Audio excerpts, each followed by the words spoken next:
হ্যাঁ, সুপ্রিয় বন্ধুরা, কিছুক্ষণ আগে আমার এক সম্মানিত খরিদ্দার আমাকে এবং আমার কর্মচারীকে এসে বললেন, তোমরা একরকম বাসের হেল্পার। তাই আমি একটা লেখা লিখেছি এবং নাম দিয়েছি আমাকে তিরস্কার।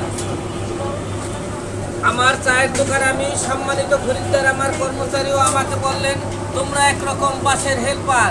আমি তাকে বললাম, সঠিক বলেছেন ভাই, আমি আমি চায়ের দোকানদার, আমার নেই অহংকার। এখান থেকেই হয় আমার রুটি রোজগার, এটাই গর্ব আমার।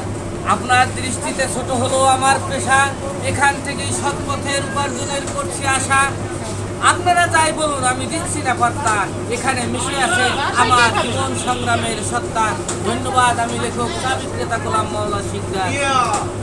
হ্যাঁ, সুপ্রিয় বন্ধুরা, কিছুক্ষণ আগে আমার এক সম্মানিত খরিদ্দার আমাকে এবং আমার কর্মচারীকে এসে বললেন, তোমরা একরকম বাসের হেল্পার। তাই আমি একটা লেখা লিখেছি এবং নাম দিয়েছি আমাকে তিরস্কার।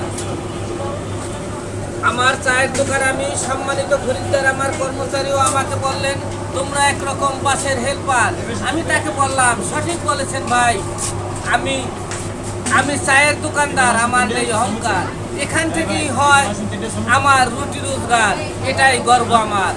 আপনার দৃষ্টিতে ছোট হলেও আমার পেশা, এখান থেকেই সৎ পথের উপার্জনের করছি আশা।